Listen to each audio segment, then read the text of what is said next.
Hello and welcome to this run through of one way you can do trivia over Zoom. So the first thing that you need is a slideshow, preferably on Google Docs, with your introduction, your questions, your rules, and your answers. The reason why you'd want it on Google Docs instead of Microsoft PowerPoint or some other desktop product is it's obviously easier to access from different locations if it's in the cloud. But the other reason is that the Google Docs has the ability to embed video very, very easily if that was an option you wanted. And one way that I've been using video is actually to embed this little timer in here. And it's just so much easier to use this. So that's the format for building the trivia. And then for scoring the trivia, I've made myself this old school paper score sheet that I print out on a giant piece of paper and actually hand tally while I am scoring. The reason why I chose to do trivia in this manner instead of using some sort of app such as Kahoot or any other kind of pre-made trivia app is I like the idea of having a more personable experience with the participants, because in this case we were doing family trivia, and this is especially at the beginning of the pandemic, people were feeling very isolated, and it just felt better to have face-to-face and sort of real-time interaction as if we really were together, as opposed to using something like Kahoot where you're kind of texting in or entering your answers into the app, and the app sort of scores it for you and like lets you know who won and gives you these little bar graphs. It's a great tool, but for what I was looking for, I was wanting it to be something more where there was more interaction and it was sort of more analog in a way. On that note, I found that it's best to limit the number of family participants to about 12 groups. Any more, it's kind of hard to keep up with the scoring. I think I went as far as maybe 15, but it was pretty difficult. So one way that we got around it when this was very popular is we ended up having two people do the same slide deck at the same time, but we just split up the different participants between us as needed. So the way to get it ready for Zoom is, first of all, you'll notice that I have my slideshow in a separate window. It makes it a lot easier to share on Zoom when you have the tab separated out from like all your other tabs that you might have, because then you won't lose track of what's going on. And before you go to share it, get it in the presenting mode first, because otherwise people will be able to see your answers along the side. You don't want that to happen. So I'm gonna get that started. I'm gonna go to my Zoom here. I already have started. And then I'm gonna do share screen. And I'm gonna make sure I have my computer sound on. And then I'm going to go ahead and share my screen here, my particular tab right here. Okay, so now we're in Zoom and I have my slideshow loaded up here.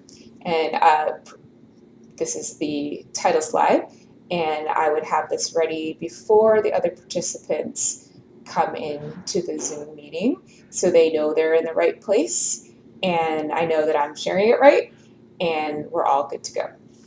The other thing I would have set up is I would have the participant window set up so that I can welcome people as they come in, say hi to them, and also ask them to change their names to a fun family team name. It's much easier to keep track of everybody if they have just a team name as opposed to a username.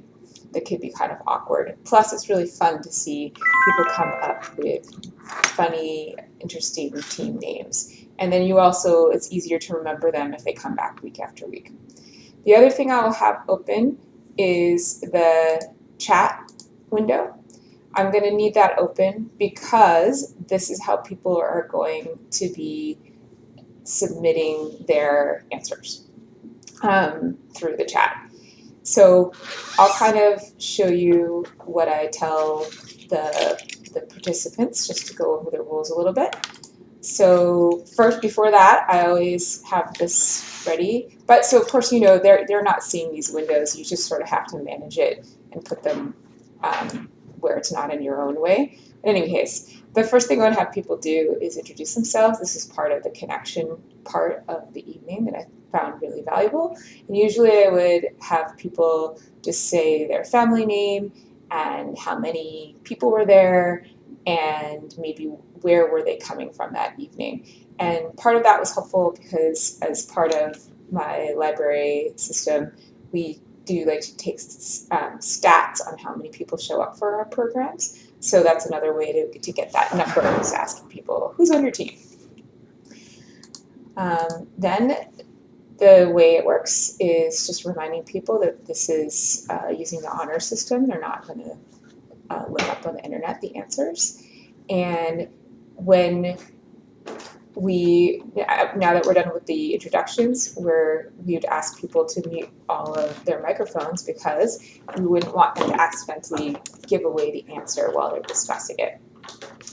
And then it says they'll have 60 seconds to answer each question, and they will submit the answers through the chat. I'm seeing now that you can't see this because my windows are in the way, but here you go. Those are all the things. Okay, so then I have them do a practice just to make sure they're getting the hang of it, particularly that they are messaging me and not everybody. And each week I would come up with a different question. So this one was, send me a private text with your team's favorite game to put together. It could be food or whatever it is, just something. And then I would usually read the answers out because, again, that's sort of part of the connectivity part, and sometimes people would give kind of funny answers. So I would do that for these practice questions. I would read aloud people's answers. The other thing is it would help me as they were entering their names, it would help me kind of check my score sheet and make sure I had all of the team names listed along the side. And also I was kind of practicing sort of scoring them in a way with these practice questions just to get into my mind where were each of the teams on the score sheet. Then I would do a practice question. Usually I would pick something that would be pretty easy that I thought most people would know. And again, this was just also a way for them to practice using the chat feature properly and for me to get a hang of where people were on the score sheet so I could practice scoring before things got started.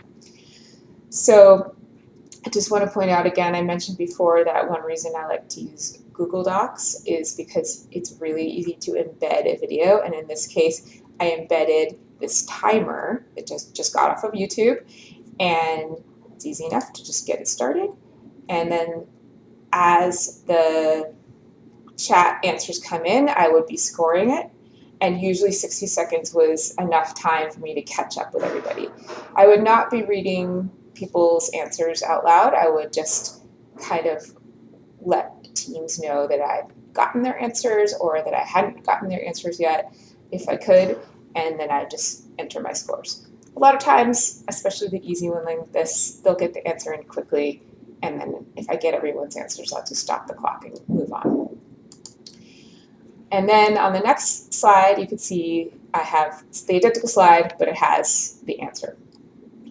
So just going through it all, I usually do 4 rounds with about 4 questions per round. Because I work for a library, my first round is usually questions about books. And one thing I like to do is to hide part of a book cover with this opaque shape, and then give them the cover so they could see it. And then on the next slide, take off that opaque shape so they could see the answer. So you get the idea now. We kind of go through all of the questions. I guess I did a riddle round this round. And then I really enjoyed doing a what's the connection round. The way I would do that is instead of revealing the answer after each question, it would be a series of questions, which then the last question would be what's the connection, and then I would reveal all the answers. So in this case, what's the capital of British Columbia? Who is this character here? Who or what is on the other side of this coin? And then what is the connection between the answers to the last three questions? And the answer is they're all queens. So it was 4 questions in total still. And by the way, I forgot to mention that one thing I like to do at the end is award some extra bonus points to some particularly funny answers. So as I was going, if anyone just didn't know it and said something funny, I would usually say that out loud and make a note to myself on the score sheet that it was a particularly silly and funny answer. Okay, so this is the last round.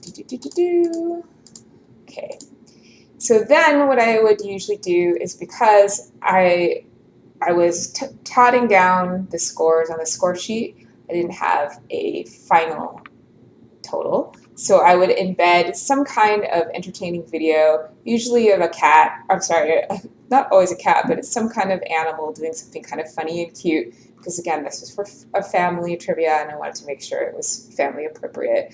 And then while the video was going, then I would total up all answers, check my math, make sure I did everything right. And usually I picked a video that was about 2 or 3 minutes long, just to give myself plenty of time. So then what I would do is, instead of announcing the winner or ranking everybody in order, because this is just meant to be fun, I didn't want to emphasize the winning part. So instead, what I did was I would just read it in the order of how I wrote down the teams. So it might say something like, hot dogs got 12 points, and the the Lonsdales got 14 points or whatever, right? And it's not necessarily in any kind of number order. And I just figured if people really, really cared about winning, they could listen and see if they got the most points and just have that personal satisfaction, but not necessarily, have to let everyone know who won, just to make it a little bit more about the experience and less about winning. And then at the end, this is way back in the spring, I would make sure I would let people know what kind of things are going on at the library and just do a little bit of PR. And then if I had another trivia planned, I'd let them know when that next one is. So that's about it. And it was really fun to put together the questions, and it was fun to see people in their living rooms with their pets, and like I said, kind of get to know some families over time. And it is a little much to manage with these windows and with the score sheet, but I would really recommend doing a practice round with some colleagues or friends before you do it live, to make sure everything's working, and also to get feedback on your trivia and just make sure the questions seem fair and understandable. And it's also fun to see people enjoying your trivia before you do it the real way. So have fun, enjoy, happy triviaing.